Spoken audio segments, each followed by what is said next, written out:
All right, so hopefully that explained it clearly for you that there's a very different solution than the one that I offered, that's for sure. Or maybe the one that you thought of.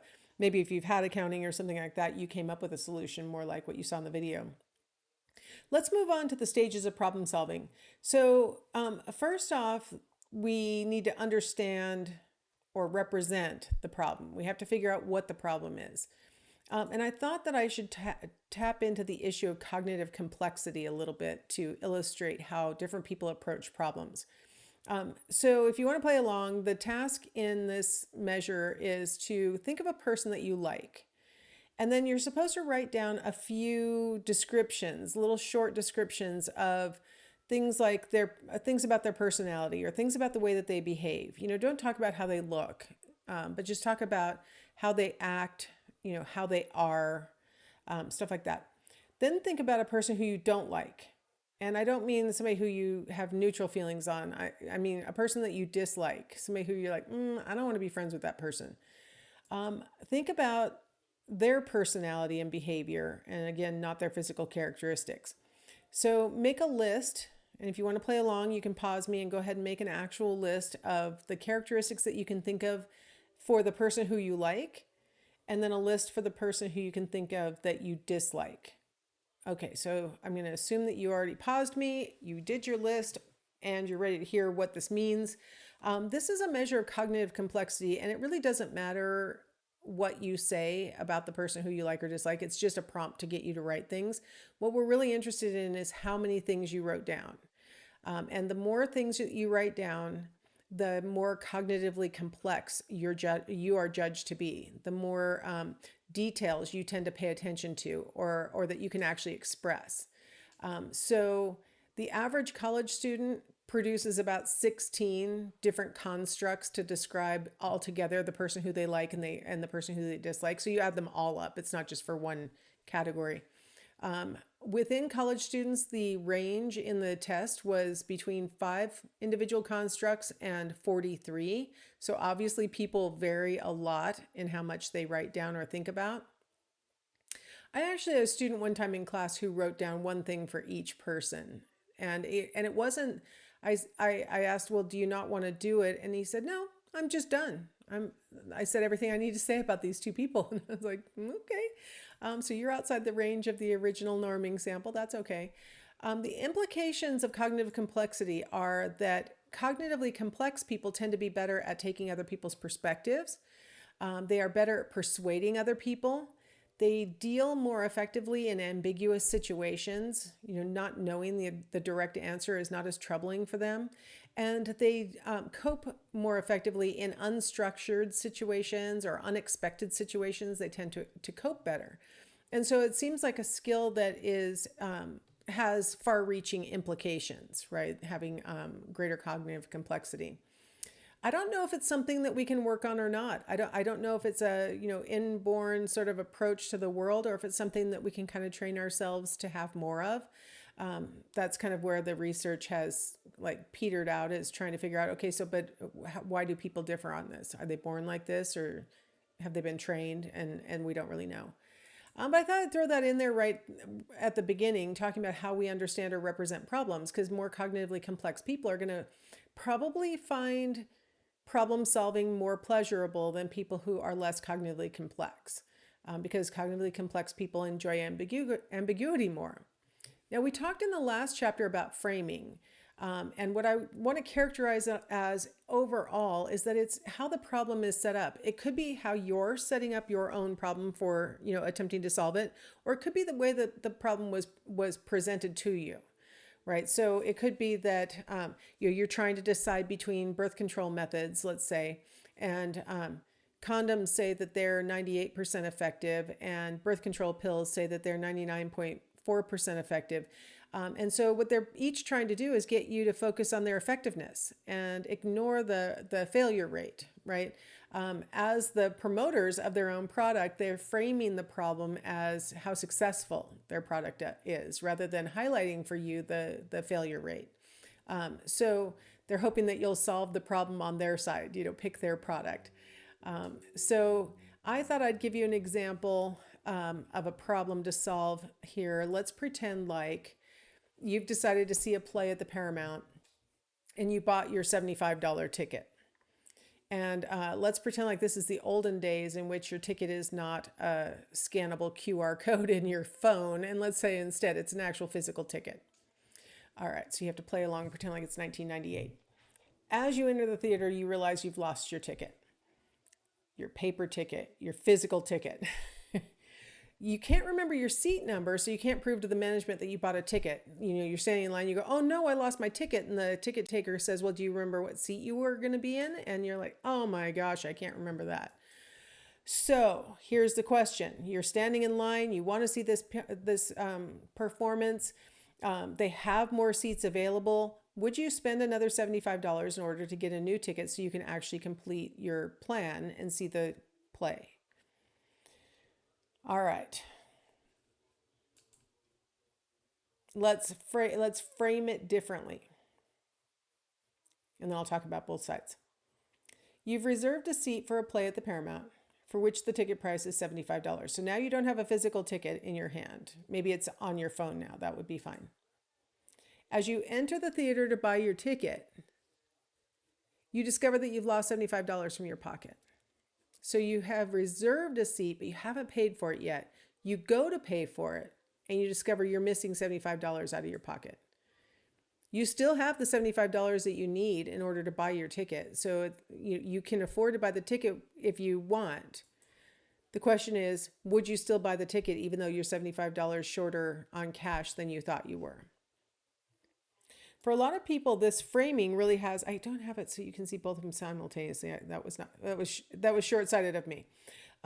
For a lot of people, they are more willing to still buy the ticket even though they've lost $75 than they are to re-buy a ticket that costs $75. Right? The way it's framed, it feels like, okay, well, that was the one ticket I was ever going to buy. I lost it. I guess I'm just out. Whereas I've reserved a ticket. I still have the money to pay for that ticket. And in the process of buying it is when I realized I actually had lost $75. For people here, the framing of this second setup allows them to separate the $75 from each other. And it doesn't feel like I've now spent $150 on a ticket, which is what happens in the first one, right? I lost my ticket. Now I have to buy another ticket. That's technically $150 to see this play. Having lost $75 kind of has nothing to do with the play. So people are more willing to buy the ticket even though they have lost $75 than they are to rebuy a ticket that they lost. Even though really honestly the money is all the same, isn't it? It's all the same. It's just a matter of whether you're willing to re-spend it on a ticket that you lost.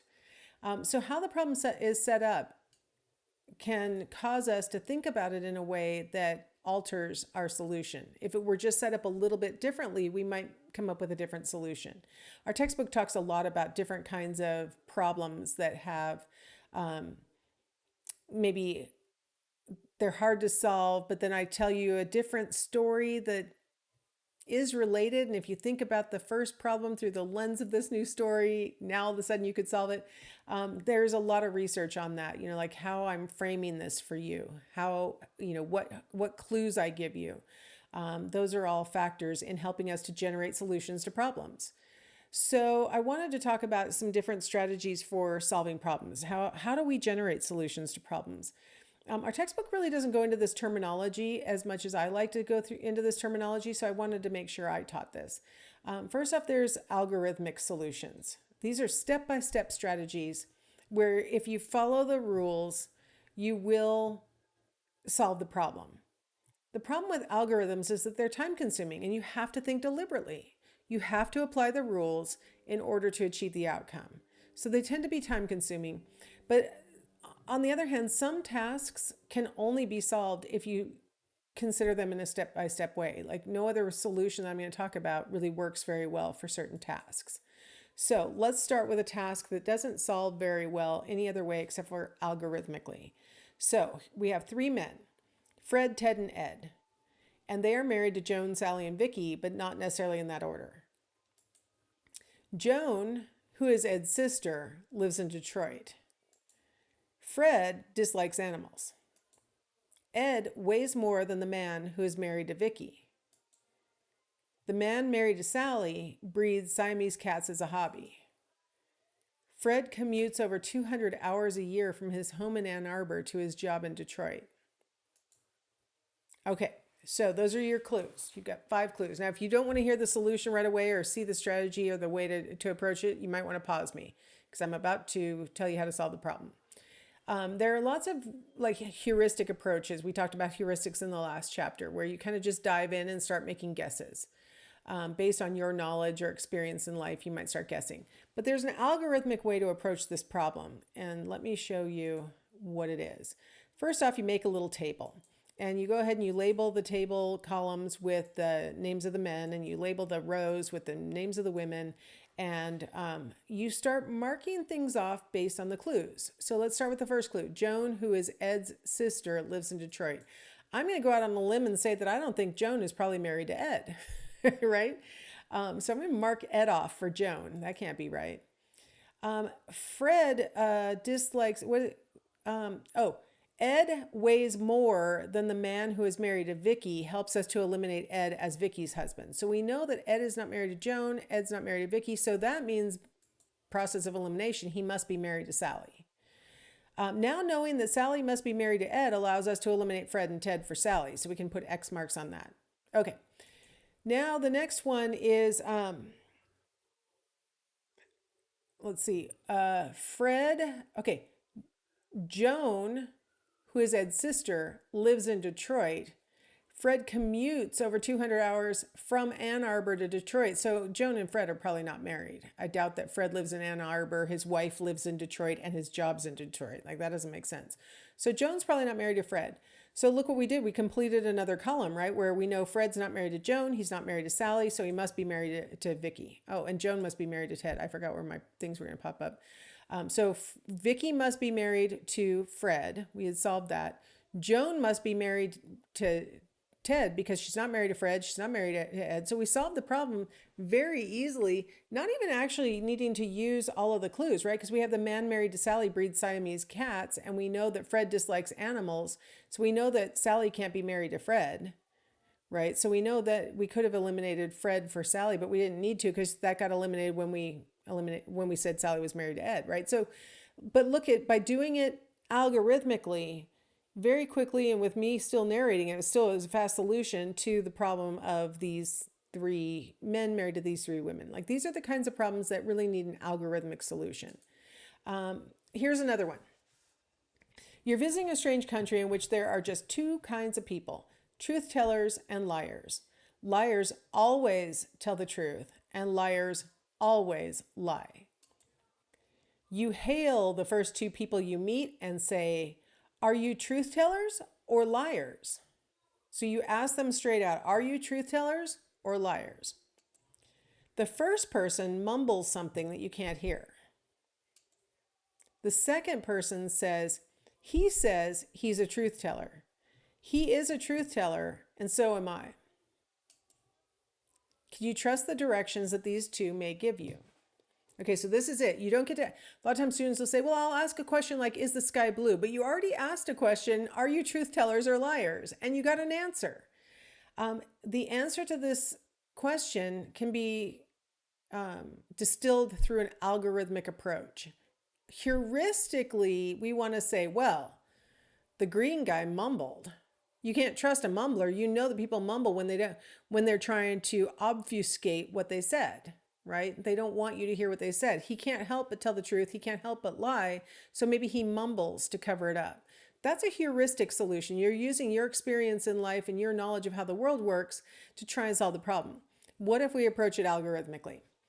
Let's think about what the mumbler mumbled. So you ask, are you truth tellers or liars? And the first response that you get is a mumble. So what did the mumbler mumble? If he's a truth teller, he has to tell the truth. And so he had to have said, I'm a truth teller. If he's a liar, he must lie. So he's going to say, I'm a truth teller. So no matter what he really is, the only thing he can reply in response to the question, are you truth tellers or liars, is I'm a truth teller. He has to say that. What's important is what the blue guy says. He says he's a truth teller. He is a truth teller, and so am I. So he correctly reports to you what the first guy mumbled. He says he's a truth teller. And then he clarifies, he's a truth teller and so am I. So the fact that he told the truth about what the mumbler mumbled means that he's telling the truth when he says he is a truth teller and so am I. Because they have to tell the truth. They have to lie. So the fact that he told the truth about one thing means that he has to be telling the truth about the other thing. So if we use a heuristic, we oftentimes will say, well, we can't trust a mumbler. I don't know. I wouldn't trust these directions. And we don't go through this algorithmic process that would allow us to actually distill down a good decision, right? Solve the problem in the positive way so that we realize, hey, these people are actually telling the truth and I can rely on the directions. Now imagine this is like analogous to a lot of things that happen in life, right? Where we have these kinds of imprecise pieces of information. And maybe it would be better if we went ahead and thought about it algorithmically, break it down step by step and use deliberate reasoning to solve the problem rather than going with our gut and our heuristic techniques. But obviously there are reasons why we tend to rely on heuristic techniques. And we talked about that before. So I'm not going to go into those in great detail here. I'm just going to remind you that heuristics are those rule of thumb strategies that are much quicker than most algorithms, but they are more prone to error. So we use them a lot, we rely on them very heavily, but they do sometimes trip us up and cause us to make wrong judgments. Insight is our last way of generating solutions. And of course, one of the problems with insight is that you're just suddenly aware of the solution and you can't really do that on purpose. It comes to you or it doesn't. And so insight is kind of a troublesome way of solving problems because you can't control it. But there are a few things that you can do that will fuel your insight. First, I thought I'd share some examples of insight. Jokes rely on those, right? Never under any circumstances take a sleeping pill and a laxative on the same night. That kind of joke takes a second for you to be like, what? Oh yeah. Okay, that makes sense. Depend on the rabbit's foot if you will, but remember, it didn't work for the rabbit. Right? Like these little kinds of jokes are intended for you to have that moment.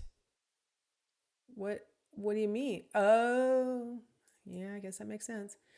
Riddles are very similar, but the riddle isn't intended to be funny. It's intended to make you think there is no solution when there really is one, right? So this one says, I am the beginning of the end and the end of time and space. I am essential to creation and I surround every place. What am I? Well, if you don't want to know, pause me because here comes the solution. The letter E. It's the beginning of the word end. It's the end of the word time. It's the end of the word space. You need an E in the word creation. I surround every place. So it's the first letter of every, and it's the end of place. It's intended to make you think there's no solution. I don't know. I can't think of anything that fulfills all of that, all those criteria. And then when you hear the solution, you go, oh, of course, right? Here's one. The person who makes it sells it. The person who buys it never uses it. The person who uses it doesn't know they are. What is it? Again, if you want to think about it, pause me because here comes the answer. A coffin, right? The person who makes the coffin sells it. The person who buys it usually is the bereaved loved one.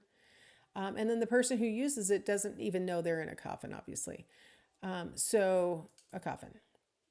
And then there are incubation effects that are critical to insight. Sometimes you need time to think about it or to, in this case, maybe sleep on it. In my introductory psychology class, I have a project that I have students do where they're supposed to look at this list of letters and they're told this is the beginning of an infinite sequence. And then I tell them to, focus on this for like 15 minutes before you go to sleep and then go to sleep. And then in the morning, see if you have a solution to the problem. That's encouraging them to maybe have an incubation effect where maybe they'll get some insight in the morning into the actual sequence. Okay, so you can either sleep on it and see if you can solve it tomorrow, or I'll just tell you the answer. So the answer's coming in 3, 2, 1, answer. The beginning of the infinite sequence, O for 1, T for 2, T for 3, F for 4, and so on for the rest of all eternity you can count, right? So it's the beginning of the counting words.